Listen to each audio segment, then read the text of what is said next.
Pai, graças te damos. Obrigado, Senhor, pela tua santa palavra. Te pedimos que o teu Espírito Santo esteja conosco, nos dando graça, discernimento, Senhor, para que nós possamos compreender o significado da tua palavra. Que nós tenhamos, Senhor, comprometimento contigo para praticá-la, principalmente os dias que nós temos visto, as dores que se aproximam, Senhor, e nós sabemos que o tempo está às portas. Nós aguardamos a vinda do teu Filho Jesus Cristo. Por isso te pedimos, orienta-nos para que nós estejamos vigilantes e prontos para o nosso encontro com o Senhor. É a nossa oração, a nossa súplica. Fazemos aqui, Pai, no nome do teu Filho Jesus Cristo. Amém. Crianças aqui, a gente encontra lá no fundo, podem acompanhar. Irmãos, nós estamos estudando o Apocalipse aí, né? Está aberto lá? A cozinha está aberta. Ô Diane, por via das dúvidas, vai?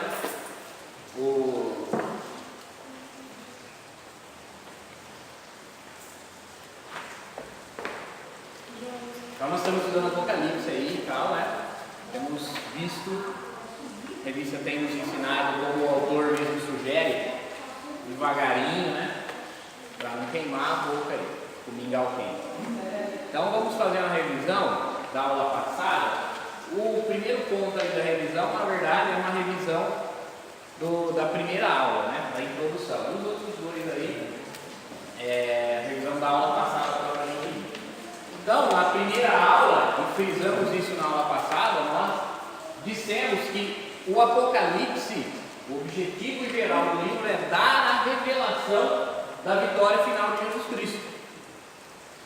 A revelação da pessoa e da obra de Jesus Cristo. E como o reino de Deus vai ser finalmente consumado através da obra de Jesus. Então esse é o objetivo do livro. Tá? O objetivo do livro não é pôr medo, pânico no leitor, e nem é anunciar o fim do mundo. O fim do mundo faz parte da mensagem do Apocalipse. Mas quando nós estudamos o livro, nós percebemos que o fim do mundo, as coisas do fim do mundo, são só uma parte do todo. E o que realmente nos fala o livro em si é a revelação da vitória final de Jesus Cristo. Tudo bem? Na aula passada nós vimos no capítulo 1 a visão que João teve do Jesus glorificado, né? E essa visão inaugural da mensagem que Jesus passa às igrejas na província da Ásia Menor. Na visão, então, o João descreveu o Jesus glorificado como vestido de um vestido comprido. Isso fala do sacerdócio de Jesus, cingido com cinto de ouro, fala da realeza dele. Então Jesus é rei e é sacerdote. Seus cabelos brancos, diz que ele é sábio. Olhos de fogo, fala da sua onisciência, do conhecimento penetrante que Jesus tem. Pés de latão, nos remete às colunas do templo, fala da firmeza dele, ok?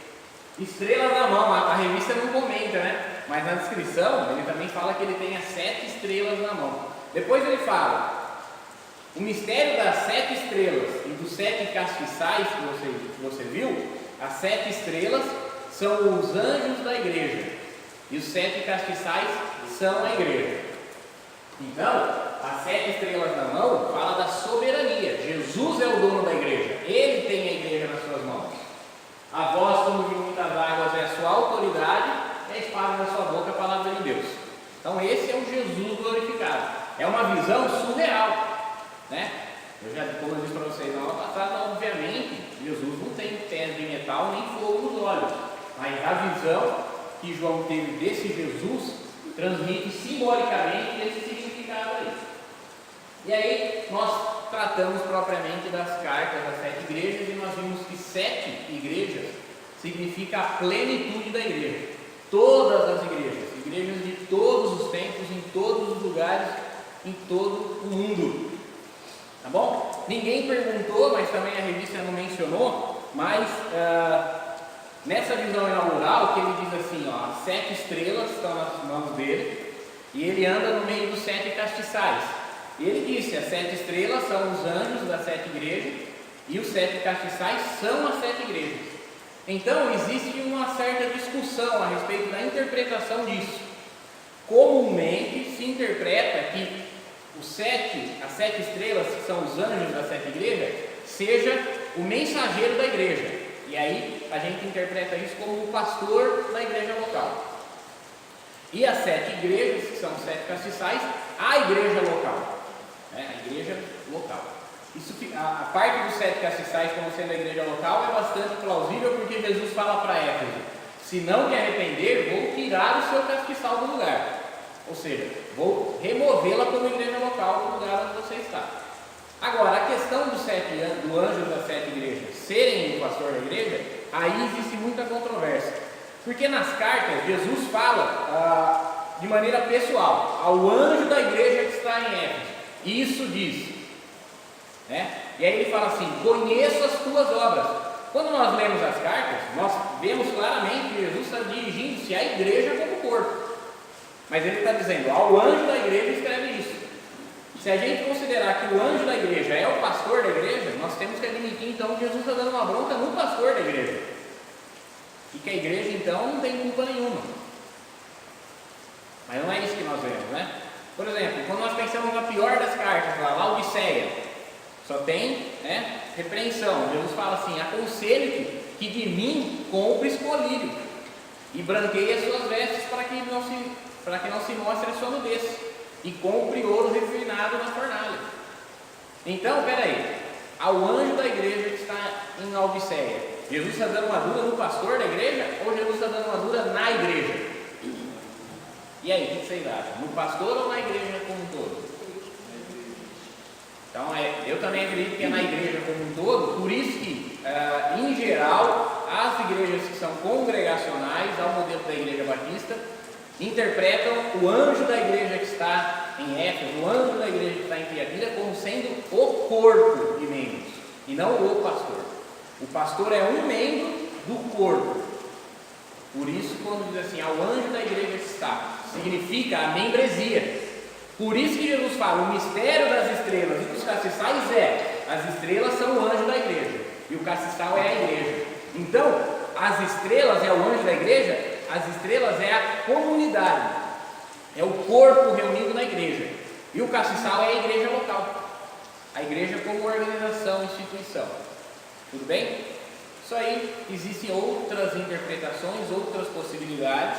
É certo que nós vamos ler e estudar em outras fontes, e vai dizer que o anjo é o pastor da igreja e etc, tá bom? Mas só dizendo aí que eu acredito mais que o anjo refere-se à igreja local, tá bom? Então, como sugestão da minha amada esposa, nós vamos estudar hoje a lição 3, a adoração a Deus e ao Cordeiro, e as perguntas já vão ficar aí, vocês vão copiando ao longo da aula, não é verdade? Senão a gente perde tempo lá no finalzinho. Tá vendo? Quem tem uma esposa tem, um bem precioso. Então nós vamos lá para a página 20 da revista, lição 3, da adoração a Deus e ao Cordeiro. E hoje é a exposição dos capítulos 4 e 5. Então eu vou ler o capítulo 4 com os irmãos, e alguém que não seja o André, leia o capítulo 5. Ele já leu as duas palavras, né? Tá bom? Apocalipse capítulo 4 e capítulo 5. Eu vou ler o capítulo 4 e alguém, menos o André, lê o 5 para nós.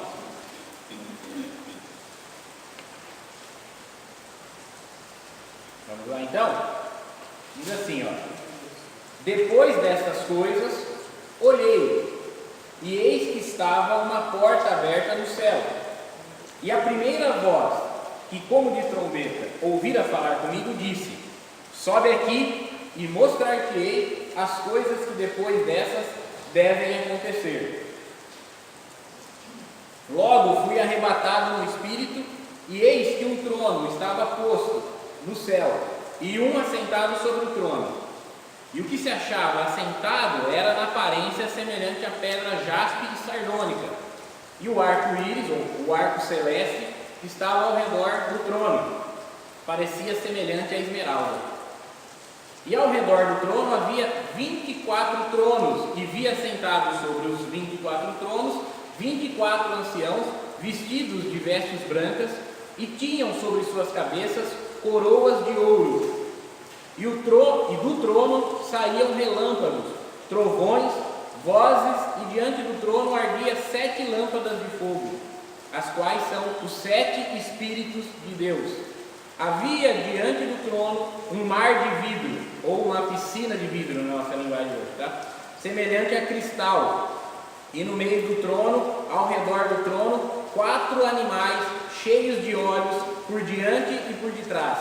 O primeiro animal era semelhante a um leão, o segundo animal semelhante a um bezerro, e tinha o terceiro animal o rosto como de homem, e o quarto animal era semelhante a uma águia voando. E os 4 animais tinham de peculiar 6 asas ao redor, e por dentro estavam cheios de olhos, e não descansavam, nem de dia nem de noite, dizendo: Santo, Santo, Santo é o Senhor Deus, o Todo-Poderoso, que é, que era e que há de vir. E quando os animais davam glória e honra e ações de graça ao que estava sentado sobre o trono e ao que vive para todo sempre, os 24 anciãos prostravam-se diante do que estava sentado sobre o trono e adoravam ao que vive para todo sempre, e lançavam as suas coroas diante do trono, dizendo: Digno és, Senhor, de receber glória e honra e poder, porque tu criaste todas as coisas, e por tua vontade são e foram criadas. Capítulo 5, quem pode ler para nós? Vi na mão direita daquele que estava sentado no trono um livro, escrito por dentro e por fora, e todo selado com 7 selos. Vi também um anjo forte, que proclamava em grande voz: Quem é digno de abrir o livro e de lhe desatar os selos? Ora, nem no céu, nem sobre a terra, nem debaixo da terra, ninguém podia abrir o livro, nem mesmo olhar para ele. E eu chorava muito, porque ninguém foi achado digno de abrir o livro, nem mesmo de olhar para ele.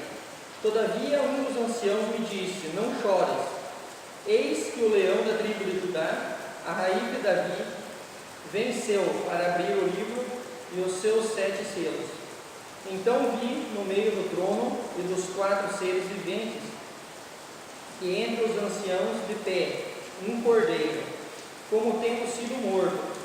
Ele tinha 7 chifres, bem como 7 olhos, que são os 7 Espíritos de Deus enviados por toda a terra. Veio, pois, e tomou o livro da mão direita daquele que estava sentado no trono. E quando tomou o livro, os 4 seres viventes e os 24 anciãos prostraram-se diante do cordeiro, tendo cada um deles uma harpa e taças de ouro, cheias de incenso, que são as orações dos santos. E entoavam um novo cântico, dizendo: Digno és de tomar o livro e de abrir-lhe os selos, porque foste morto, e com o teu sangue compraste para Deus os que procedem de toda tribo, língua, povo e nação. E para o nosso Deus os constituíste reino e sacerdotes, e reinarão sobre a terra. Vi e ouvi uma voz de muitos anjos ao redor do trono, dos seres viventes e dos anjos, cujo número era de milhões e milhares de milhares, proclamando em grande voz: Digno é o cordeiro que foi morto, de receber o poder e riqueza e sabedoria e força e honra e glória e louvor. Então ouvi que toda criatura que há no céu e sobre a terra, debaixo da terra e sobre o mar, e tudo que neles há, estava dizendo: Aquele que está sentado no trono e ao Cordeiro seja o louvor e a honra e a glória e o domínio pelos séculos dos séculos. E os 4 seres viventes respondiam: Amém. Também os anciãos prostraram-se e adoraram. Ok, então Vamos lá. Volta aí no capítulo 4, eu só quero dar uma pincelada em alguns termos aqui para a gente se familiarizar. Primeiro, João viu uma porta aberta no céu e aquele que tinha voz como de muitas águas, ou seja, Jesus, aquele Cristo glorificado, falou para ele: sobe aqui. E ele subiu em espírito, ele foi arrebatado em espírito. No versículo 1 diz assim, ó: mostrar-te-ei as coisas que depois do que foi dito às 7 igrejas, devem acontecer. Esse devem não é uma possibilidade, devem porque elas vão acontecer, ok? Está determinadas a acontecer. Então, se deve é de dever, né? E não de possibilidade. Ele diz: fui arrebatado e eis que vi um trono. Trono é um símbolo de juízo. Quem está sentado no trono é o rei, é o juiz. No Antigo Testamento, quem julgava o povo era o rei também. O rei era a suprema corte, por assim dizer. Então, quando fala trono, significa juízo, julgamento. Versículo 3: estava sentado no trono, era na aparência semelhante à pedra jaspe e sardônica. Por quê? Porque Deus não tem um corpo. O Pai não tem um corpo. O Filho tem um corpo porque ele encarnou, mas quando ele era o Verbo, ele também não tinha um corpo. Então, o João não consegue descrever Deus como ele descreveu Jesus, vestido com tal roupa, com olhos assim, com cabelos assados, com pés, etc. Ele descreve apenas que ele parecia uma pedra reluzente, e em volta dessa pedra reluzente, um arco-íris, mas não um arco-íris, só uma aura, né? Porque o arco-íris é colorido e ele diz aqui que esse era semelhante à esmeralda, então ele não era colorido. Então uma aura em volta do trono, como se fosse esmeralda. Porque ele cita o arco celeste, ou o arco-íris aqui? Para lembrar-se da aliança de Deus com a humanidade que foi feita lá em Noé. Ok? Versículo 4 então. Agora começa a parte que nós vamos estudar aqui hoje. Ele viu 24 tronos. Trono é juízo, então é um tribunal. A sala do trono de Deus é um tribunal. Você tem um trono onde está sentado o rei e juiz, e você tem 24 tronos onde estão assentados 24 anciãos. Então João estava diante de um tribunal. Versículo 5 diz que do trono saía relâmpagos, então a visão aqui é aterrorizante. Ele vê raios, trovões, glória, louvor. A visão é realmente aterrorizante. E ele diz que ardiam 7 lâmpadas de fogo, os quais são 7 Espíritos de Deus. E aí todo mundo, quando lê esse texto, pergunta: quem são os 7 Espíritos de Deus? Ou que são os 7 Espíritos de Deus? Porque eu sei que o Espírito Santo é o Espírito de Deus, mas o Espírito Santo é uma pessoa. E o texto está dizendo de 7 Espíritos de Deus. Então vocês lembram o que significa o número 7? Significa completo. Então 7 Espíritos de Deus não são 7 Espíritos no sentido numérico, 1, 2, 3, 4, 5, 6, 7, mas significa a plenitude, a completude do Espírito de Deus, que depois nós vamos entender o que isso significa. Versículo 6 ele diz que vê 7 animais, ou 7 seres viventes, dependendo da tradução que você tiver aí. E aí ele fala que um animal parecia um leão, o outro parecia um boi, o outro parecia um animal e o outro parecia uma águia. Pula lá para o capítulo 5. Versículo 13 diz assim: eu vi toda a criatura que está debaixo do céu, na terra e debaixo da terra, e que estão no mar, e todas as coisas que nele há, dizendo ao que está sentado no trono e ao Cordeiro sejam dados ações de graças, honra, glória e poder para todo sempre. Os 4 animais, os 4 seres viventes, são 4 seres angélicos, 4 anjos, por assim dizer, tá? E eles simbolizam a criação. Leão é considerado o rei das feras selvagens, o boi é considerado o rei das feras domésticas, o homem que tem governo sobre todas as coisas, e a águia que é quem domina o céu. Então os 4 seres viventes simbolizam toda a natureza. Quando os 4 seres viventes adoram a Deus na sala do trono, isso significa toda a criação louvando a Deus. Seguindo aqui então, versículo 7 simboliza o domínio sobre a criação, do fato dos 4 seres viventes aí. E diz que eles não descansam de dia e de noite, dizendo: Santo, Santo, Santo, estou no versículo 8, tá? É o Senhor Deus Todo-Poderoso, que é de vir. Interessante que eles adoram ao Pai, ao Deus Todo-Poderoso, que está sentado no trono, com as mesmas palavras que Jesus apresenta-se a si mesmo, que é e que há de vir. Isso reforça a divindade de Jesus. Então Jesus não é uma criatura, Jesus não é um anjo, Jesus não é o arcanjo Miguel ou quem quer que seja que alguma seita ensine. Jesus é Deus. Mas Jesus é Deus, o Pai é Deus, Jesus não é o Pai, não são dois deuses, é um Deus. Ok? Esse é o grande mistério da pluralidade da divindade. É um Deus, são três pessoas, e não são três deuses. O Pai não é o Filho, o Pai não é o Espírito, o Filho não é o Pai, o Filho não é o Espírito não é o Pai nem o Filho. No entanto, não são três deuses. Ok? E aí, seguindo aqui, diz que quando os quatro seres viventes, ou os quatro animais, davam glória, honra e ação de graça, os 24 anciãos se prostravam e jogavam as suas coroas aos pés do que está sentado no trono. Então, essa é a adoração que acontece diante do trono de Deus. Esse é o diante do trono de verdade, tá? Ele diz assim, os 24 anciões dizem assim: digno é o Senhor. A palavra Senhor aqui, Kyrios no grego, ou Adonai no hebraico, significa Senhor, dono. E ele é no Novo Testamento empregado para referir-se a Jesus. Dono no Novo Testamento, Adonai ou Kyrios, Senhor para nós, ele é utilizado no Novo Testamento referindo-se a Jesus. Mas eles estão diante do Pai, que é o Pai que está sentado no trono. Na sala do trono tem o que está sentado no trono e o Cordeiro.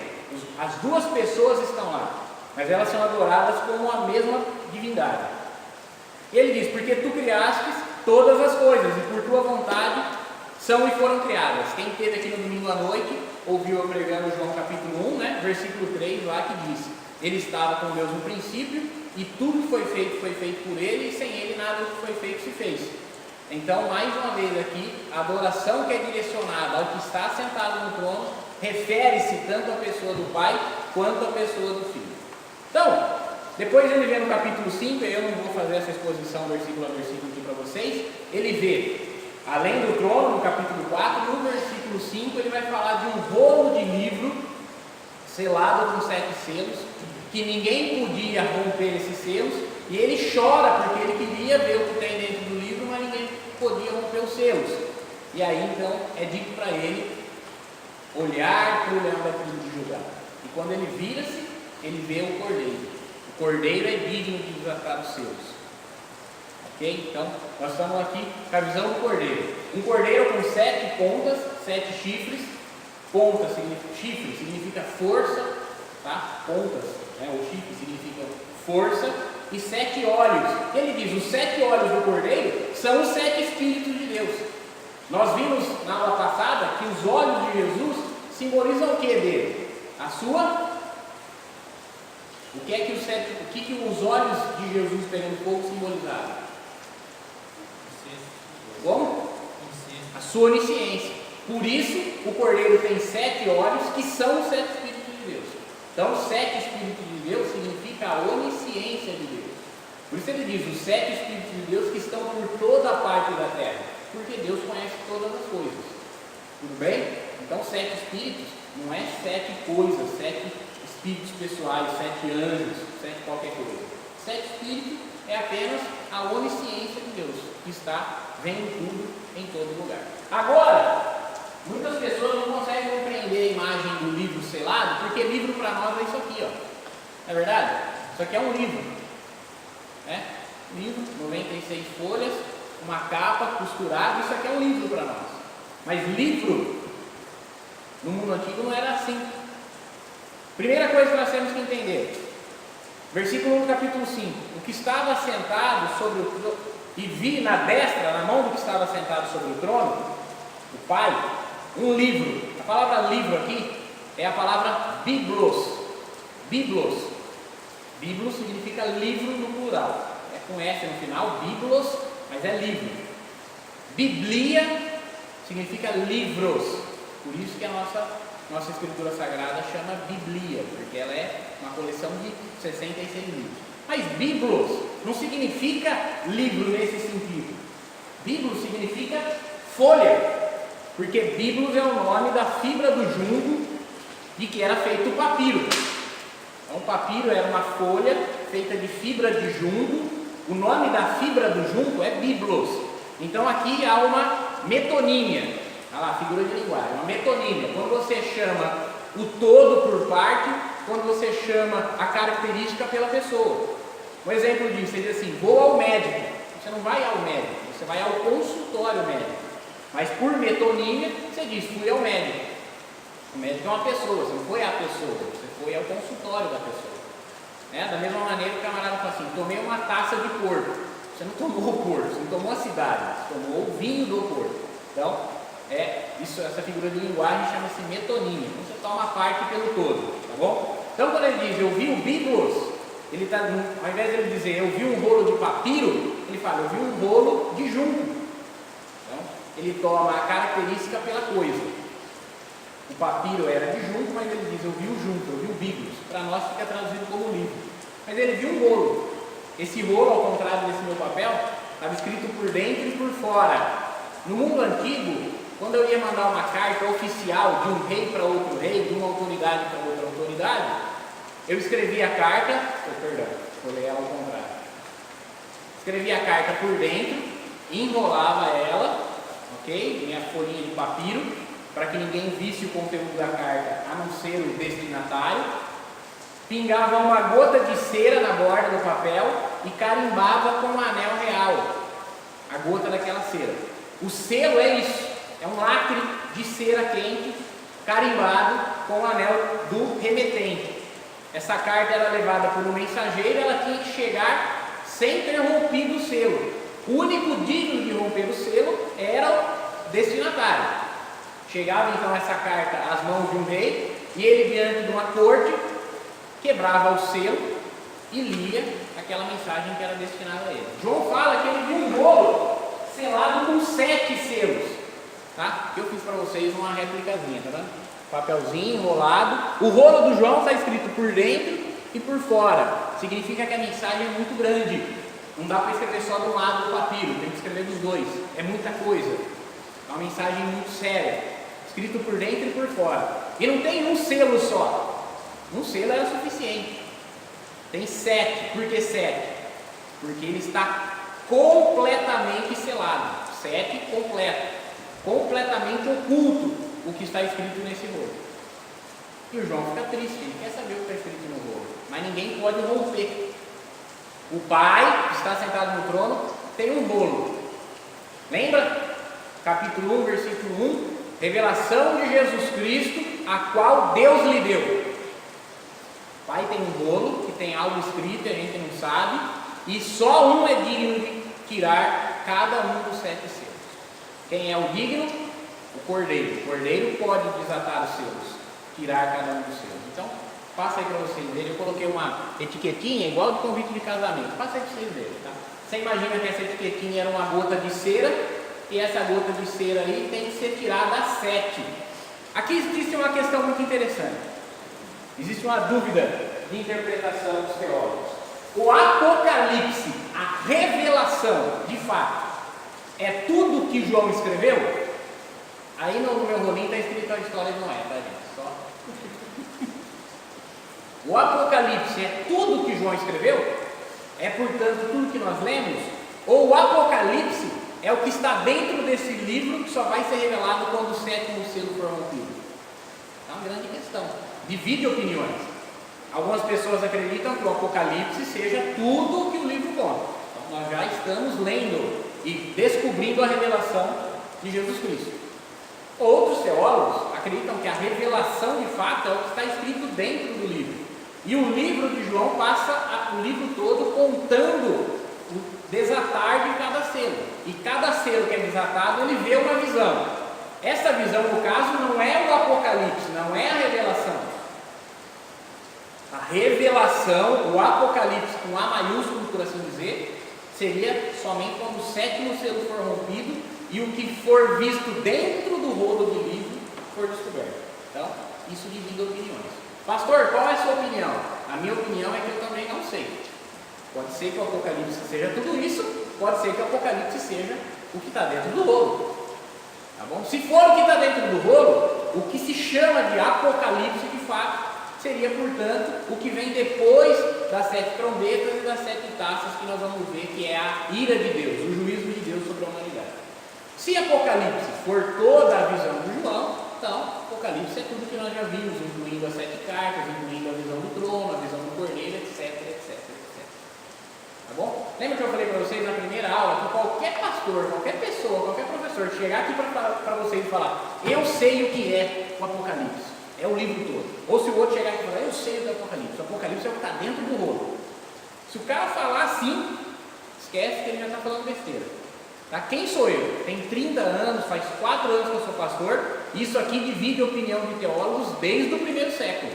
Já há 2000 anos, os teólogos debatem se Apocalipse é o que está dentro do rolo ou se Apocalipse é tudo que João escreveu. Quem sou eu para falar que eu sei, né, dar o voto de Minerva e desempatar essa questão? Não sei. Estou junto com os teólogos aqui divididos. É porque eles criaram várias linhas, né? E na revista nós vamos estudar até isso, Fredão, né?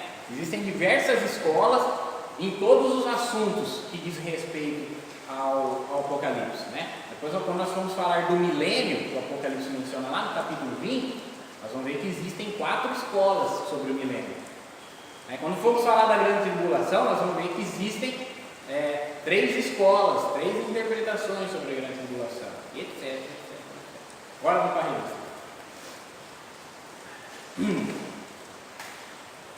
Adoração a Deus e ao Cordeiro.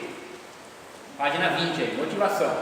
Os imperadores romanos eram pessoas muito poderosas, tão poderosas que imaginavam poder receber honra e adoração como se fossem uma divindade. Os seguidores de Jesus, no entanto, não pensavam da mesma forma. Estava muito claro para eles que somente Deus e seu Filho eram dignos de adoração. Nós vimos isso na lição passada, né? Lá em Pérgamo havia o trono de Satanás, né? Existia um templo em que Esculápio era adorado. Nós vimos que em Esmirna existia um templo onde o imperador era adorado e que não adorava o imperador estava custando prisões, tortura e morte para os crentes em Esmirna. Okay? E aí nós vamos ver aqui então quem é que deve ser adorado. Exposição bíblica, o culto a Deus. No capítulo 4 de Apocalipse, João foi transportado para o céu em espírito, através de uma pequena porta. Lá dentro ele viu algumas coisas. O que ele viu? No centro de tudo, o trono de Deus, e em volta do trono, 4 seres viventes. E em volta do trono, 4 seres viventes, e em volta desses seres, 24 anciãos. Em volta dos anciãos, anjos de todos os tipos. Está lá no capítulo 5. Milhões de milhões, milhares de milhares. Na fase inicial do culto, a ênfase está na descrição dos personagens e os principais são exatamente a pessoa de Deus, que está no trono, e a do ungido Jesus Cristo, o Cordeiro. Neste capítulo, Deus é adorado de várias maneiras pelos seres celestiais. Ele é adorado em função e principalmente dos seus atos criadores. Deus criou o mundo e isso torna digno de ser adorado por todos os seres viventes. Capítulo 5, versículo 13 lá, certo? Muito importante, 24 anciãos. O que são ou quem são os 24 anciãos? Alguém vai dizer, os 24 anciãos, pastor, são os 12 patriarcas da velha aliança e os 12 apóstolos da nova aliança. Mas como que poderia ser isso, visto que João ainda estava vivo? Então ele viu ele próprio, se ele fosse um dos 12 anciãos da nova aliança? Então, os 24 anciãos representam a velha aliança, 12 é o número da aliança, 12 filhos de Jacó, 12 apóstolos. Então, 24 anciãos representam as duas alianças, a velha e a nova, porém os 24 anciãos não são as 24 pessoas. Os 12 patriarcas e os 12 apóstolos. Os 24 anciãos são 12 anjos, 12 seres celestiais.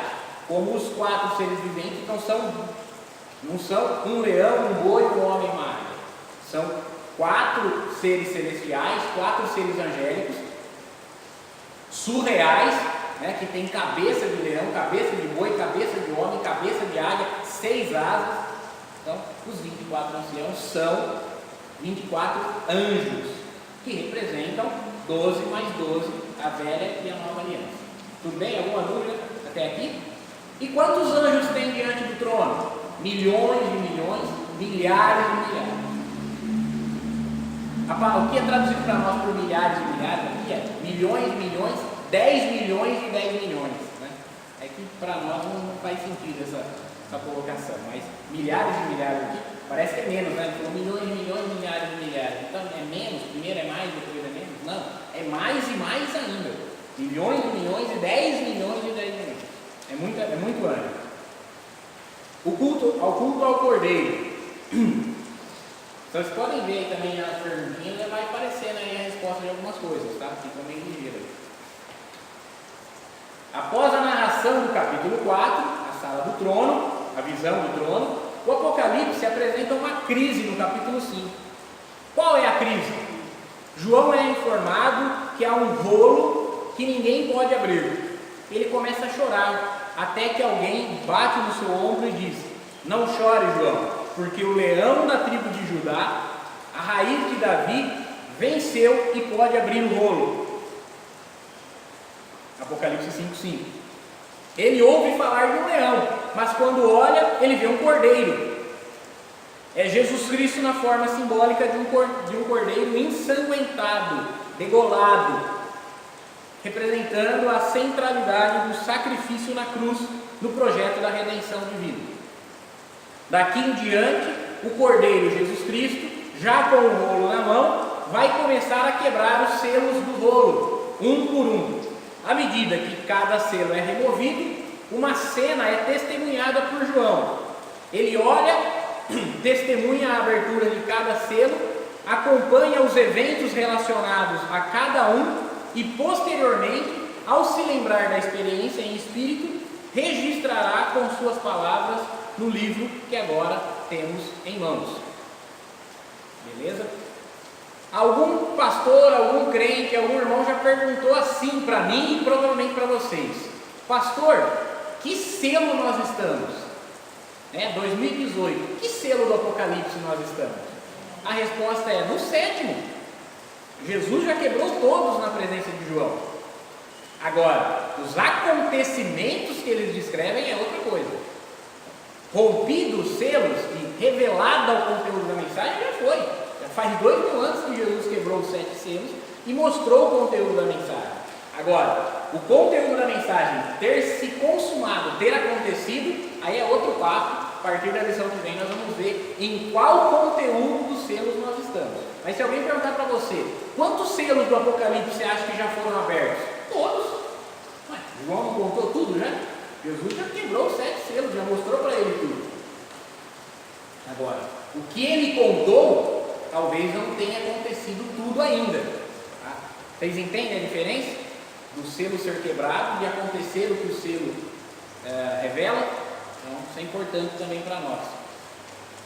Na seção que começa no capítulo 4 do Apocalipse, Deus é descrito como um ancião sentado sobre um trono. Além dele, João vê 4 seres viventes, ou 4 animais, 24 anciãos e muitos seres angelicais. Jesus, que já aparecera antes na forma do Filho do Homem, agora é descrito como um cordeiro, com a aparência de ter sido morto, com 7 chifres e 7 olhos. Lembrando, hein? Chifre, força, olhos, consciência, ciência, 7, plenitude. Essas imagens devem ser menos entendidas e mais sentidas. Chifres e olhos têm a ver com a presença do poder de Deus e do Espírito de Deus. Mas de onde vem a imagem do cordeiro? Essa imagem tem analogia com o sacrifício e a morte. Uma passagem significativa para estudar no Antigo Testamento, uma passagem significativa para estudar o conceito de cordeiro está no Antigo Testamento. Especificamente uma profecia de Jeremias, capítulo 11, versículo 19. Eu era como o manso cordeiro que é levado ao matadouro, porque eu não sabia que tramavam projetos contra mim, dizendo: destruamos a árvore com seu fruto. A ele comemos-lo da terra dos viventes, cortemos-lo da terra dos viventes. Não haja mais memória do seu nome. Nesse texto, o profeta fala de si mesmo como um cordeiro que é levado mansamente para a morte. A passagem mais próxima de Jeremias é Isaías 53:7, passagem do servo sofredor. Ele foi oprimido e humilhado, mas não abriu a sua boca. Como um cordeiro foi levado ao matadouro, e como ovelha muda perante os seus tosquiadores, não abriu a boca. Geralmente, depois de alguns anos que nós somos evangélicos, e tanto nós ouvimos citações de Isaías 53, nós ligamos diretamente ao julgamento de Jesus perante Pilatos.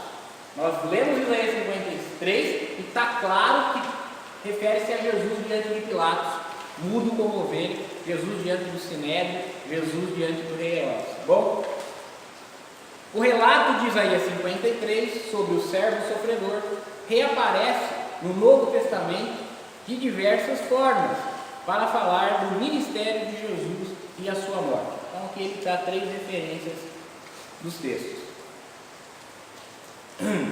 Sendo muito importante para responder à questão de como o sofrimento e morte de Jesus poderiam ser explicados diante de sua natureza messiânica.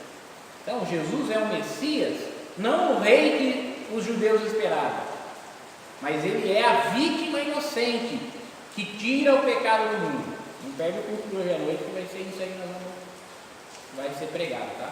Jesus é o Cordeiro de Deus que tira o pecado do mundo, é a vítima inocente que expia, propicia, paga a fiança do pecado da humanidade.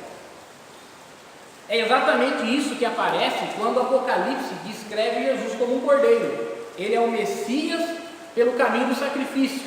Mais ainda, o Cordeiro Jesus é aquele que morreu e ressuscitou, é adorado pelas figuras celestiais, tem poder de revelar os eventos celestiais, julgará todas as pessoas, pois possui o livro da vida, lavou as vestes dos salvos com o seu próprio sangue, venceu o dragão em função do seu sangue, vencerá as bestas, se casará com a sua noiva, a nova Jerusalém, o povo de Deus.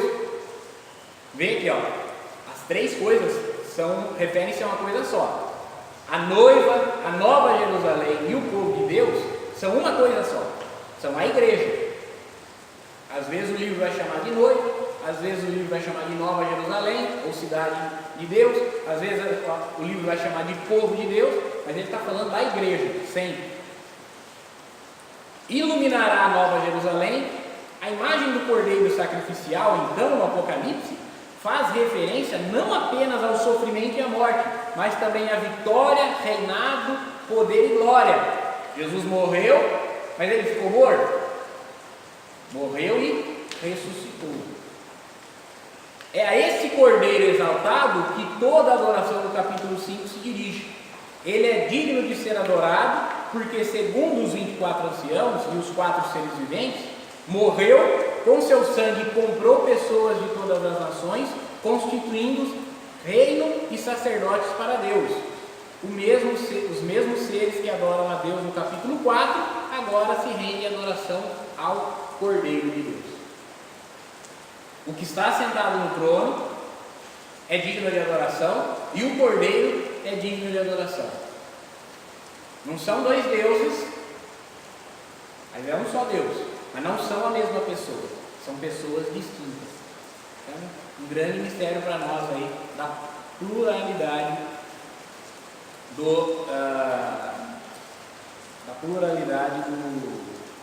da divindade do nosso Deus, ok? Bora lá. O rolo selado. Alguma pergunta até aqui, gente? Se pergunta, vocês me interrompam, tá? Alguma dúvida, alguma coisa difícil de entender, vocês me interrompam.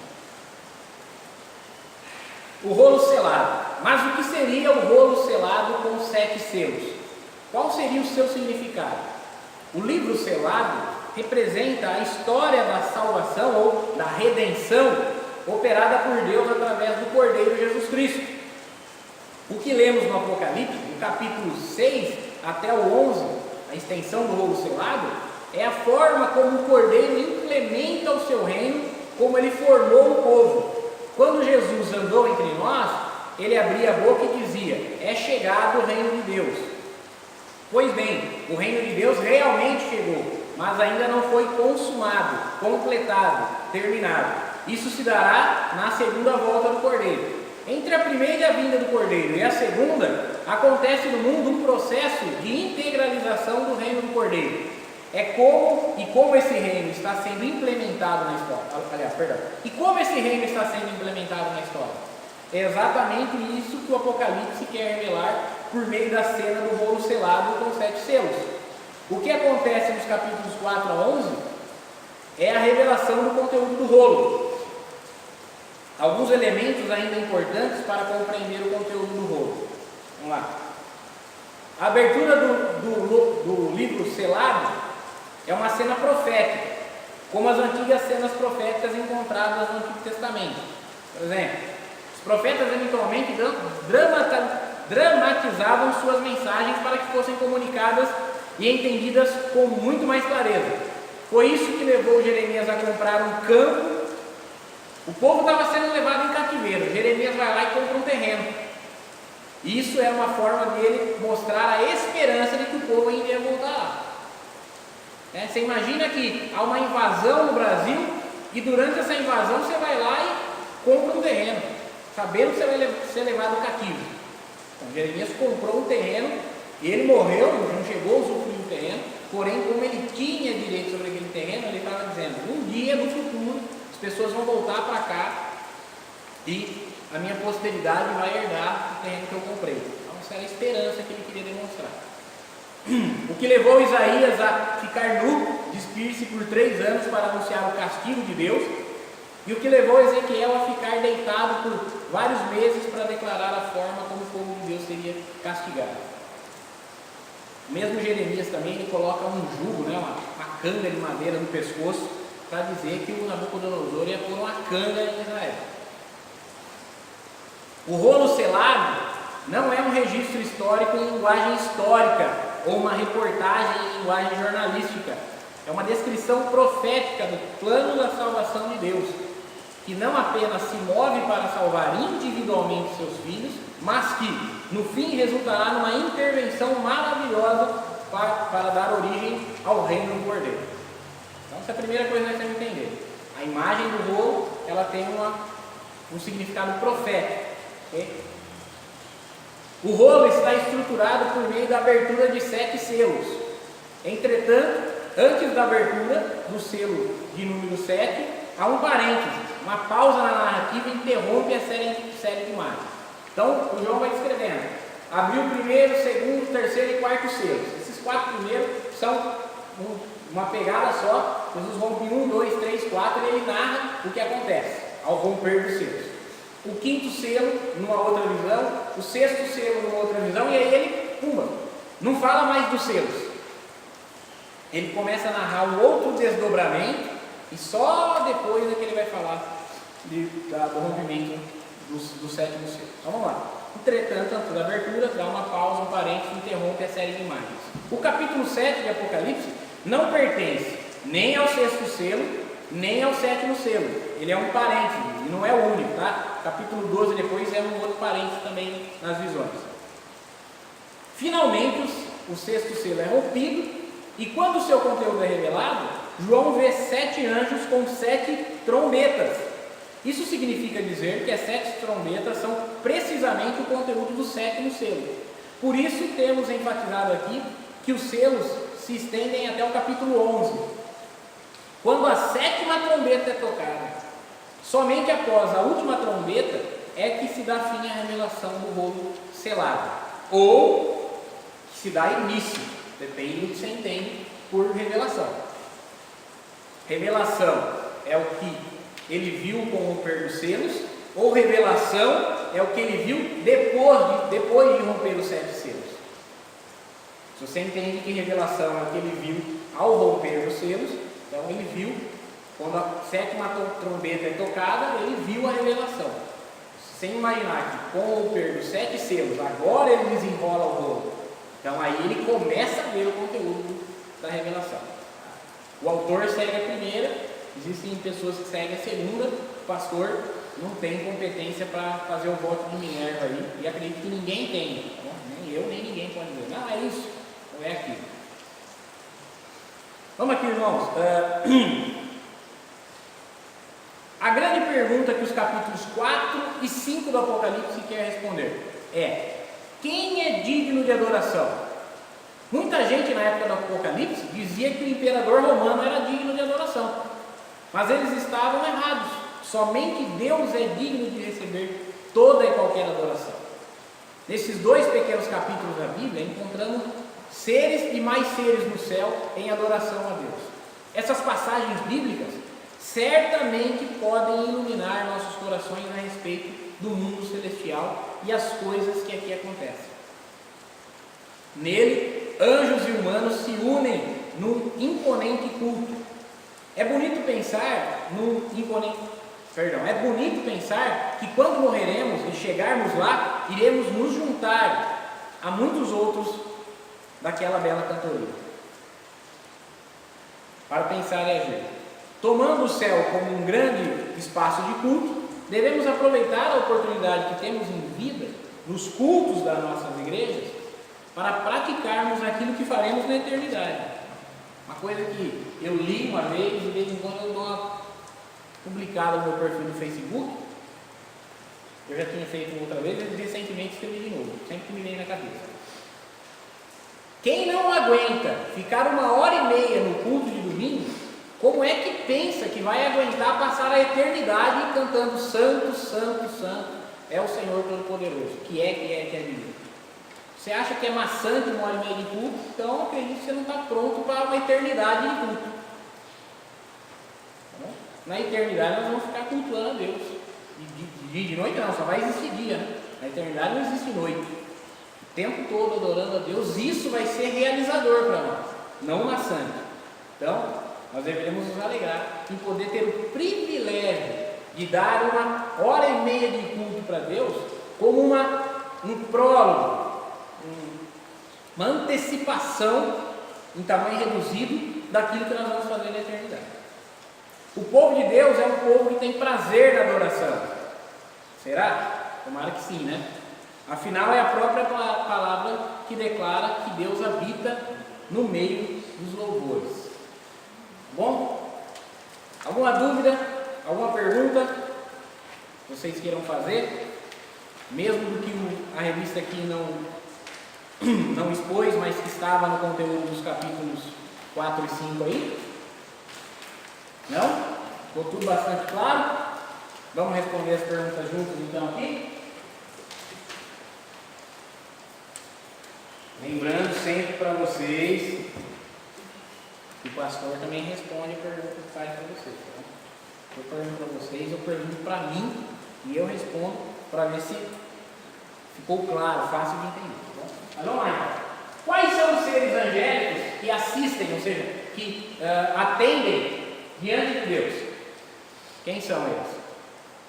Aqueles 4 seres viventes e os anciãos. Só isso? Só esses? Ou tem mais? Quantos anjos? Milhões e milhares de milhares. Isso aí, então é isso aí.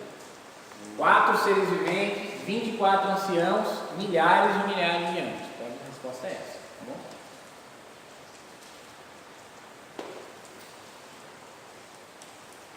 Descreva os 4 seres viventes e o seu significado. Vocês lembram como eram os 4 seres viventes? Um é semelhante ao leão. Um semelhante a leão. O outro homem. O outro semelhante ao homem. O outro a um novilho. O outro semelhante a boi. E o outro a uma águia. O outro semelhante a águia. Só isso? Tem mais? Tinha mais alguma coisa de... As asas. Cada um tinha 6 asas. 6 asas. Isso. Mais alguma coisa? Tem mais? Cheios de olhos. Por dentro e por fora. Cheio de olhos por dentro e por fora. Eles não descansam. Eles não descansam. Nem de dia e nem de noite. Porque ainda existe noite que ainda Jesus não voltou e a Nova Jerusalém não desceu do céu. Então ainda existe noite. E qual é o significado disso? Apocalipse 5:13. Qual é o significado dos 4 seres viventes adorando diante do trono? Apocalipse 5:13. Abre aí que você já vê a resposta. Mas por que tu diz 7 chifres e 7 olhos? Não, aí não é pergunta, 2. Ah, tá. Escreva os 4 seres e o seu significado. Os 4 seres é isso. 4 animais com 7 asas, cheios de olhos, um tem cabeça de leão, outro cabeça de boi, outro cabeça de homem, outro cabeça de águia. Mas daí, o João viu uns seres doidos desses, e o que isso significa? Se nós não entendemos o que significa, não entende nada, compreendeu o que ele viu. O que significa isso? Significa toda a criação adorando a Deus. Isso aí, toda a criação adora a Deus. O quatro elementos significa isso. Sempre que a gente olhar para o Apocalipse, a gente pode até não conseguir imaginar o que João viu. Olhos por dentro e por fora. Como assim? Eu não consigo imaginar. Olhos por dentro e por fora, cheio de olhos por dentro e por fora. Esses seres eram quadrúpedes, eram bípedes, eram igual ao homem assim, só a cabeça deles, eles eram quadrúpedes, como se fosse um corpo de boi. Não sei. Não consigo entender. Mas eu sei o que significa. Porque o livro me dá a revelação do que significa. Então, essa visão que o João teve significa toda a criação adorando a Deus. Agora sim, a pergunta 3. O que significa os 7 chifres e os 7 olhos do cordeiro? Lembrando que os 7 olhos são os 7 Espíritos de Deus. O que significa isso? Força? Qual força? Se são 7 chifres, que força que é essa? É muita força? Isso. Tem alguma expressão que define essa força dele? Hein? Existe? A gente usa alguma expressão geralmente que expressa essa força aí dele? Isso, onipotência. A palavra onipotência não está na Bíblia assim, onipotência, mas várias vezes a Bíblia chama ele de todo-poderoso. Todo-poderoso é onipotente. Mesma coisa que onipotente. Então, os 7 chifres, onipotência, e os 7 olhos, que são 7 espíritos, onisciência. Isso mesmo.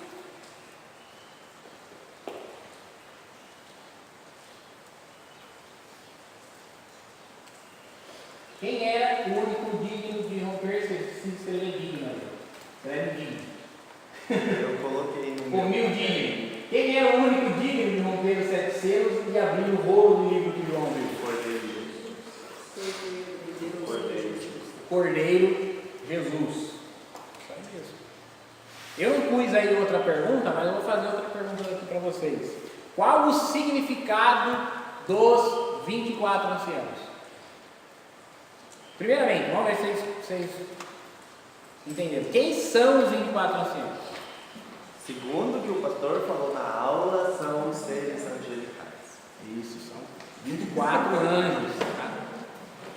Por que não pode ser os 12 patriarcas e os 12 apóstolos? Por que não pode ser? Porque senão João teria se auto-visto. Exatamente. Eu ia perguntar aqui quando começou quem seriam os 24, se era Moisés, se eram as pessoas, porque eram anciões, são pessoas velhas, né? De certa forma. E aí, quem que vai ser? Mas aí abriu um precedente para talvez abrir a brecha, se fossem homens, né, que passaram pela terra, a não ser Enoque, né? Que não tem nenhuma falha do Enoque registrado, mas deve ter tido. Mas que Satanás poderia acusar, como ele vai julgar se ele também foi um pecador? Então, quanto a isso não tem problema. Veja bem, essa visão é pretérita, a visão que João já viu, uma coisa que já aconteceu, ou que acontece dia e noite, né, como o texto diz. Porém, Jesus falou: quando vier o Filho do Homem julgar as nações, vocês também, falando aos apóstolos, vocês também se assentarão em 12 tronos e julgarão essa geração comigo. Quanto aos homens de Deus julgarem outros homens, o fato deles serem pecadores não atrapalha em nada, porque os pecados deles foram julgados na cruz. Por exemplo, Mateus, Tomé, João, Tiago, Pedro, André, Felipe, Bartolomeu, esses camaradas vão julgar a geração deles. Aquele povo que crucificou Jesus vai ser julgado numa audiência em que vão estar os 12 menos Judas, mais Matias. Paulo é outra história, para julgar a audiência. As pessoas que mataram Jesus, as que entregaram ele, as que condenaram ele, as que mataram ele vão ser julgados numa audiência na presença dos 12 apóstolos. Mas os anciãos da visão não são eles, porque o João estava ali, ainda vivo, né? Se ele estivesse se vendo, talvez ele escreveria de uma forma mais clara. Mas o que significa os 24 anciãos? Quem são, nós temos uma ideia, 24 seres angélicos. Mas o que eles significam?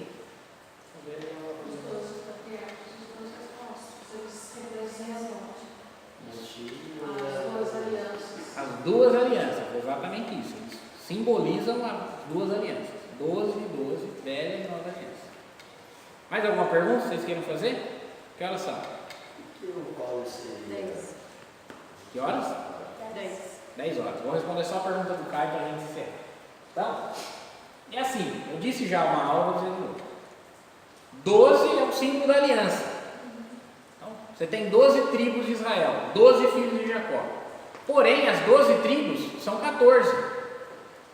Por quê? Porque são os 12 filhos de Jacó, mais Manassés e Efraim, que eram netos de Jacó, filhos de José, porém que ele os abençoou como filhos. O território em que Israel habitou em Canaã eram 12 territórios, 12 estados, 12 províncias, que eram chamadas 12 tribos. Por quê? Porque sai José, Manassés e Efraim herdam no lugar de José, que eram seus filhos, e Levi não tem território. Continua sendo 12. Quando você fala dos 12 filhos de Jacó, aí você tira Manassés e Efraim e fica só com os 12 patriarcas.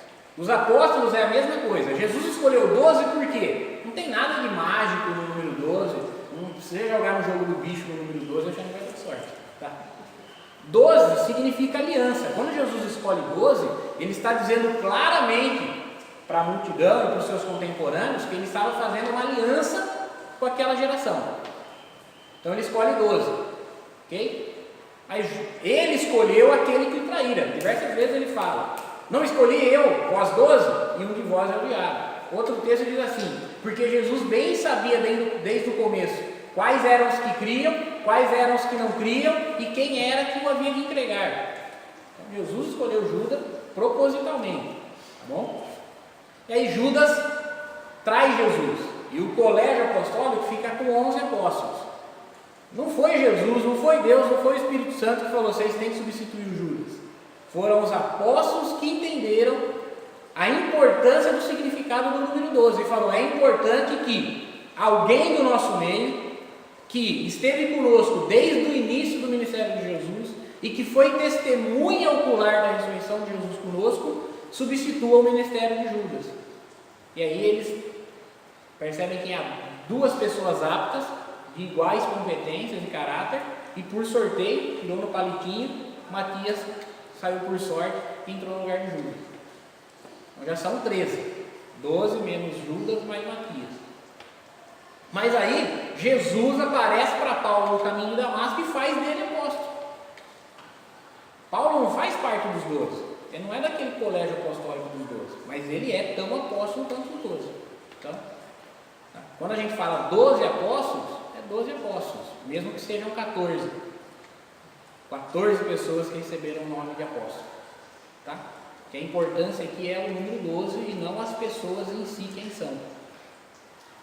Ficou entendido, cara? Ficou entendido, igreja? Tá bom. Agora vamos orar. Escola aqui em pé para nós encerrarmos a aula. Oremos, irmãos. Pai, nós te agradecemos, louvamos e bendizemos o teu nome. Senhor, te pedimos que no nosso coração se acenda uma chama de adoração, como a que está diante do trono. Que nós possamos nos alegrar no privilégio de adorarmos a Deus na igreja. Que nós possamos, Senhor, estar prontos, vigilantes, aguardando o dia em que nós adoraremos diante do trono com todos os seres. Senhor, eu te peço, guarda essa mensagem nos nossos corações, leva esses meus irmãos em segurança aos seus lares, abençoe o dia deles e que nós possamos estar aqui reunidos novamente à noite, estar num culto racional, culto que lhe é devido, com os nossos corações inteiros aqui. É a nossa oração, a nossa súplica No nome do teu Filho Jesus Cristo, oramos agradecidos. Amém. E amém. A aula está encerrada. Vão em paz e o Senhor te acompanhe.